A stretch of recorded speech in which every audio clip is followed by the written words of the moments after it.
rental Jeep. There were no SUVs available. This thing drives so much nicer. It's like a modern vehicle. So this is a continuation where we left off last week, Columbus, Ohio. This was the tightest scheduled executive of all the interviews in the show. We only had 2.5 hours allotted, and I believe that included setup time. But we've been okay. We've actually been getting in and out in 2.5 to 3 hours at each location. So client was a little nervous, but producer and I were not at all. We knew we could pull this off. Same key light for all of these interviews. It's a newer panel that I modified with a speed ring to take one of my Joker 800 Chimiras. We're up on the second to top floor of this high rise in downtown Columbus. Started out with our interview, which ran, I think, only like 15 or 20 minutes. And then we had the remaining time to go shoot gimbal B-roll. And I was scouting out the river and the rail bridges down there. And I looked on my phone. There's a park. So my plan is to go down there at the end and get some B-roll of the river in the foreground with the building in the background. Been shooting this show for enough years that we've got things pared down to ultimate efficiency. 4 cases, 3 of which are Pelican 16-15s, and then a rolling carry-on. One is the camera case that holds both cameras and the gimbal, lenses, and audio package. The second case holds LED lighting kit with the kit stands, Chimera, and the 5-in-1 reflectors for overhead bounce and flag. And then the third case is tripod, 2 additional lighting stands, fluid head, and a battery charger. And as you can see here, my Sachtler 15 aluminum sticks fit in a 16-15, but my Sachtler 18s are too long. Onto the B-roll with the FX3 on the gimbal. We were running around super fast. I did not have a chance to get any BTS, but we shot multiple floors of that building, including the lobby. And now we're repositioning before we run to the airport to get my establishing shot of the building. And I wanted to get down to that park by the river. And unfortunately, the roads were closed because of a concert that was setting up and building a stage at that park. So I was able to walk in there like I was part of the crew. No one hassled me. Got right through the little security area and out to the water. Beautiful scenics of Columbus along the river. Just got a great shot of the river flying over the railroad bridge. Reveal the city off in the distance here. Unfortunately, the building we were in is not viewable from this vantage point, but I got another shot of the tower from a couple blocks away. So I got a good little 2-shot sequence.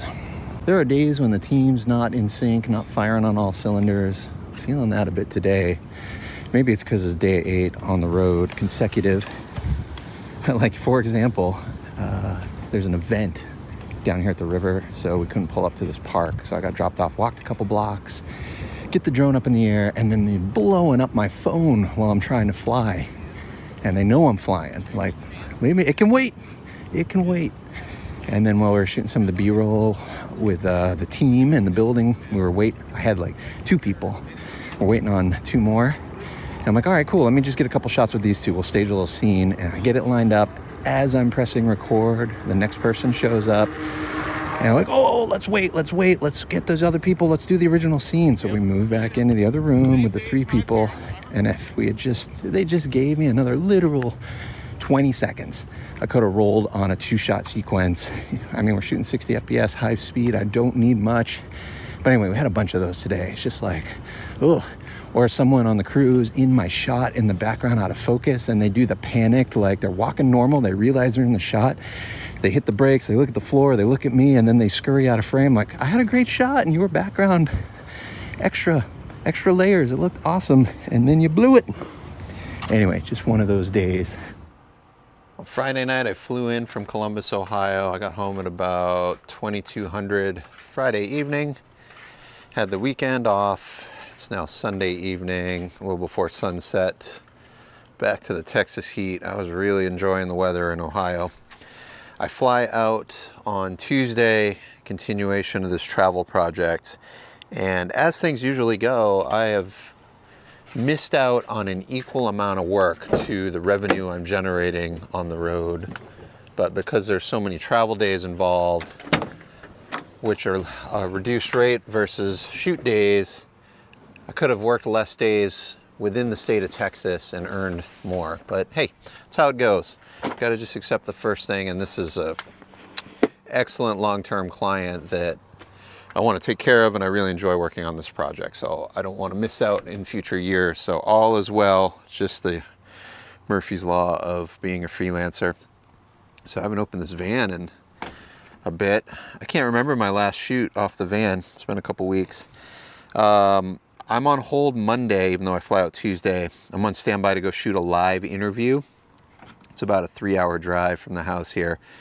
So I don't know if it's inside or outside. So I've got the Easy Up and the Aperture 300Ds on board. I also have the new 16-inch soft boxes for Bowen's mount. Let me make sure I have those. Gosh, what do those packages look like? I forget. That's my big parabolic. This is the baby stand shelf for live shots. Before I get to that, I had one broken item on the road the last 2 weeks, and that was the hyper thin cables on the gimbal. So I ordered a little 2-pack from Amazon. I'm going to put these in my airline kit right now. And I'm going to pull all this stuff out of the truck and I think pivot things sideways. So I've got my airline kit on board. I believe I have enough equipment to cover this live interview if it happens without breaking into my airline package. Except my Amira is still out. It went out on a rental with 6 batteries and a charger. And I have not, do I have 2 chargers there? Oh yeah, there's one back there. I haven't had a chance to go pick that camera up, so yeah, I'll run the apertures on these 4, and then I'll use one of these big boys, I think, for the FX9. It's just single camera. It's one interview. I think I only need to be up for like an hour.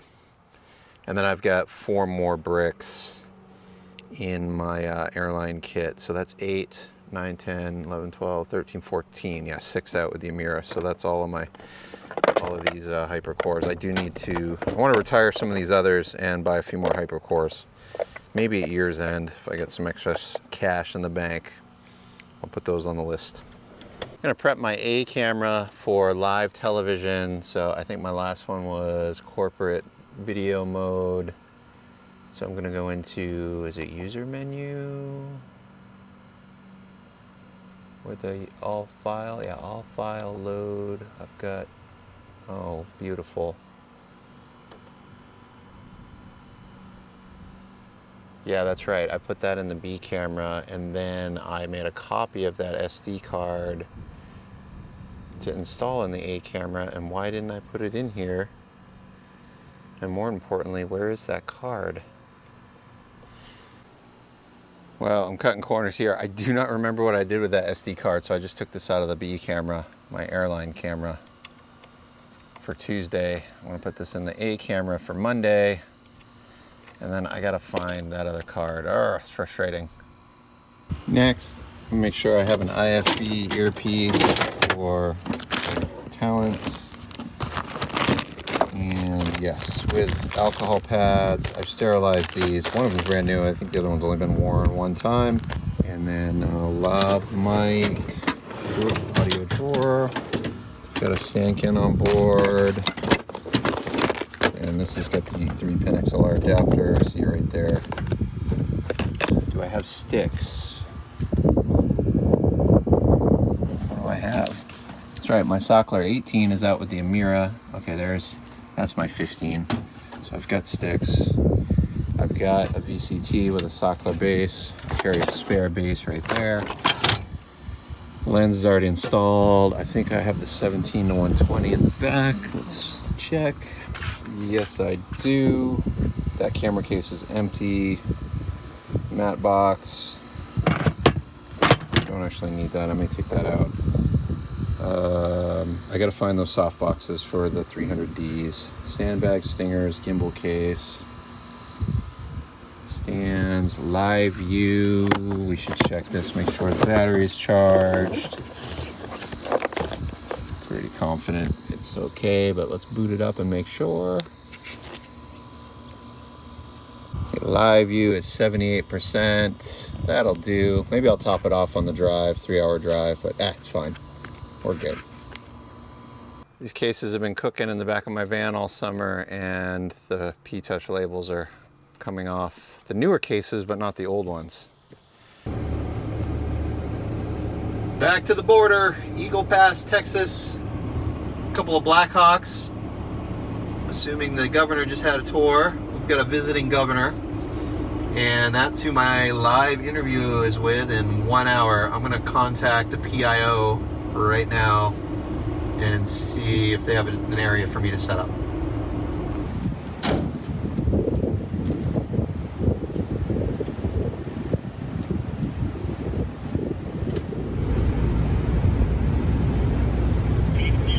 Hey, New York, it's Winters in Eagle Pass, Texas.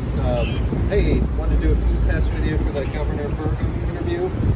That's about 30 minutes out. Yes, sir. I'm live view. 374. You got me. Sweet. All right. I could cut the clip right here and look like a pro where everything's seamless and I never have problems, but that's not how it goes out in the field. Has been a few weeks since I've done some live hits and kind of broke my rhythm here. I did not verify I had picture up on the live view before I called in. Live view is booted, camera's booted.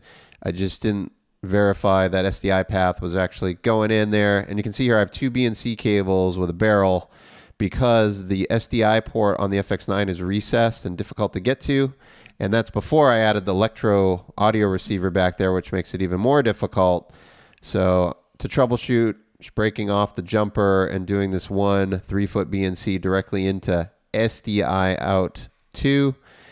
And I've run into this before, and it's not always a cable issue. So as I'm struggling to get that BNC seated, I'm thinking my next step will be to reboot the camera. And then if that doesn't work, I'll reboot the live view. So first up here, powering the camera down, bringing it back up. And that actually solved the issue. The camera cycles in maybe 10 seconds or less, where the live view takes about half a minute. And then on the far side, they've got to refresh.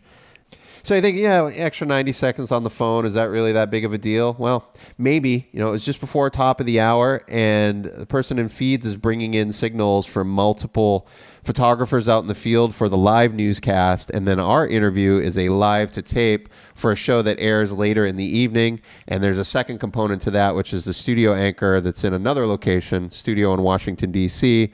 So a lot of people waiting around on me, moving parts, and I'm risking disrupting the live side of the operations. So everything's up, and now I'm about 25 minutes out from our scheduled hit time, and the PIO from the National Guard called me and said, you know what, the governor would like to be closer to the river. So I said, no problem, I can move closer. I've done feeds from that position, so I know the signal's good. Got over there, got the lights positioned, did another signal test just to verify on the live view. I was set up to use my personal phone as the IFB return. I've got all the wiring and adapters and earpiece to make it all work, and my T-Mobile signal just would not hold. It was breaking up, and I've got Mexican coverage as well, and I couldn't get over to the Mexican towers. Borrowed one of the governor's aides' phones. He was on AT&T. That connected, but I could not get my IFB earpiece to return signal on his phone. So then we switched to a third phone, and in parallel, the governor had someone getting his personal cell phone out of the SUV. And then I thought, well, you know what? Does anyone have earpods? Let's switch over to earpods with a known phone that has good signal. As I'm troubleshooting, the camera is powered by a different brick than I normally use. It's bigger and heavier, and the VCT plate was set in a balanced position for my 98 watt-hour battery. So the setup was a little back heavy. I didn't aggressively lock the tilt lock. It was a little on the loose side. So as I was down by the talent messing around with the earpiece, the camera's doing a slow tilt up to the sky as it's feeding to New York. I get myself back to the camera, reframe up, and a giant gust of wind hits and blows our umbrella towards the river. And one of the governor's staff caught the thing on the way to the ground. The stand was bagged, and it was a big, heavy American steel stand, and it just wasn't enough. So at that point, a couple of the guards stepped into action, and they had some like exercise weights, and they were stacking those on the stand. So interview starts. They hit record in New York. Everything's running just as planned. Right at the start of the interview, I checked the capacity of the big brick on the back of the camera. It's got the little 5 LED lights, and I was down to 4 of 5. So I thought, I'm good. Should be good. They're going to ask 3 to 5 questions with responses. Whole thing's probably going to run a max of 10 minutes. And we get into our third question. I checked the battery again, and it had gone from 4 bars down to the last bar. And so I guess those are just old batteries, and I have not used them on the camera in a long time. So when I realized I was down to 1 bar, I unplugged the Electro receiver. I powered down my 5-inch onboard monitor, just basically eliminated all the accessories. So it was just camera power. LiveView was running on its own internal battery. And unfortunately, at the tail end of the final wrap-up statement, the camera cut out. So I had a spare brick at my feet, base of the tripod. I popped that on, but it doesn't matter. I lost about 10 seconds. And fortunately, they cleaned it up and cut around it. And when I watched the show off air, you didn't see any of that mishap. They were able to make it work. So I'm sorry, guys. Some days it just goes sideways and one domino falls and it cascades through. So takeaway lessons. I need to be diligent about every time. Keep my same routine in place. Power everything up. Make sure my signal chain's good. Then call in the feeds to link up. Do not power the camera with a battery that's a little older that I have not been using consistently. I need to invest in a second shark fin dual battery plate. My primary is out with my Amira. So normally in this situation, I would have been able to click on the second battery during the feed to keep the camera powered continuously. Anytime there's an overhead in the air, always have someone with a hand on the stand, and when there's time, use stakes and bags and rope to lash and have a secondary or triple tie downs. It's been a long time since I've had to use my personal phone for an IFB, and it didn't even occur to me as I was setting up to go down to the river and just make sure my phone was working. I had in the back of my mind that signal's good down there at the river because the last several times I've been there it was okay, but they now have a whole bunch of shipping containers just to the edge of frame right, and I think those are blocking the Mexican and U.S. tower line of sight. And I'll wrap this up going back in time 28 years to 1995. I was a senior in high school in Derry, New Hampshire, and if you're not from the United States, the presidential elections start with primaries, and they run sequentially through different U.S. states, and the first state to vote in the presidential primary is New Hampshire. So my high school in Derry, which is at the time, I can't remember now, I think it was the second or third largest community in New Hampshire. It was an incorporated town, but bigger than many of the New Hampshire cities. All the presidential candidates ran through my high school, so I was able to shoot video packages for my local community cable channel from my high school. And then I also at the time was volunteering for the town on the government access cable channel. And I got to do a bunch of outings with different presidential candidates that were covered on our little regional cable channel. This was the election when President Clinton was running for his second term. And the highlight for me was I got to cover this town hall outdoor meeting between the then Speaker of the House, Newt Gingrich, and President Clinton. And now, 28 years later, my son, who's a junior in high school, to date has had the opportunity to have one-on-one conversations with two presidential candidates, a former U.S. congressman, and the current governor of North Dakota. On the drive home, he was reflecting a little bit on understanding that it's a tough game making it as a camera person in this business, and there are a lot easier ways to make more money, but at the same time, there are some incredible opportunities. I mean, just this summer, the two candidates, and he also got to sit and have dinner with a billionaire. And his takeaway was they're all normal people, reasonable, personable, easy to talk to.